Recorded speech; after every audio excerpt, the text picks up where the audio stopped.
પ્રભુ ઈસુ ખ્રિસ્તના નામમાં આપ સર્વને પ્રેમી સલામ. ગીતશાસ્ત્ર 89 એની 30 થી 37મી કલમોમાં યહોવાએ દાઉદ રાજા સાથે કરેલા કરારમાં દાઉદના દીકરાઓ બેઝિકલી જેઓ રાજાઓ થવાના હતા તેઓ માટે ચેતવણી આપી છે. એ આપણે શીખ્યા.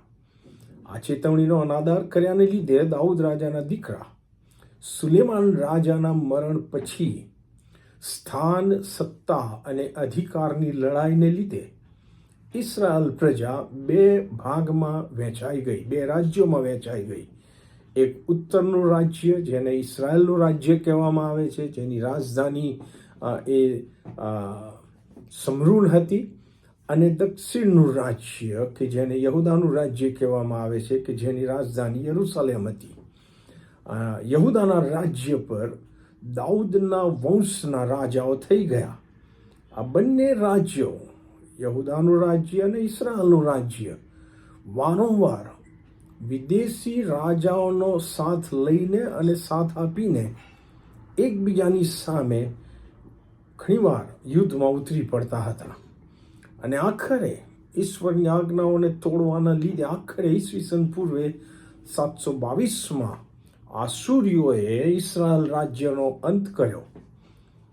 આના ઉપરથી શીખ ન લેતા યહૂદાનું રાજ્ય પણ ઈસવીસન પૂર્વે 586માં ખાલદીઓના હાથે જાણે કે નાશ પામી એ લોકોને બંદીવાસ બનાવીને બાબેલમાં લઈ જવામાં આવ્યા.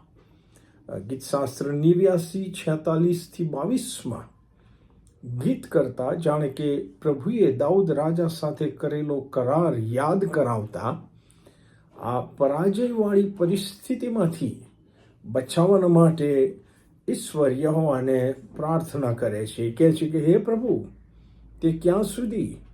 શું તમે સદાકાળ સંતાઈ રહેશો? તમારો કોપ ક્યાં સુધી અગ્નિની જેમ બળ્યા કરશે? હે પ્રભુ, જેને વિશે તમે તમારા વિશ્વાસુપણાએ દાઉદ પ્રત્યે સમ ખાધા, તે તમારી આગલી કૃપા ક્યાં છે?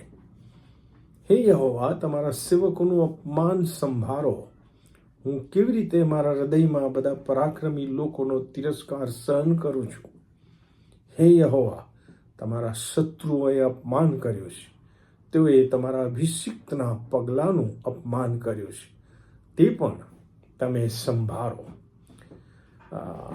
જાણે કે ઈશ્વર ભૂલી ગયા છે એવી વાત ગીત કરતા કરે છે. હકીકતમાં આત્મખોજ કરવાની જરૂર હતી કે એ લોકો ઈશ્વરને ભૂલી ગયેલા અને ઈશ્વર એના વચન પ્રમાણે એમને શિક્ષા કરી રહ્યા હતા. પહેલાં ગીતશાસ્ત્ર 89માંથી 2 સત્ય બાબતો હું પોતે શીખી શક્યો છું ને આપણે શીખી શકીએ છીએ. પહેલી બાબત, પ્રભુએ દાઉદ રાજાને આપેલ વચન ઈસુ ખ્રિસ્તમાં પૂરું કરી રહ્યા છે આજની તારીખમાં.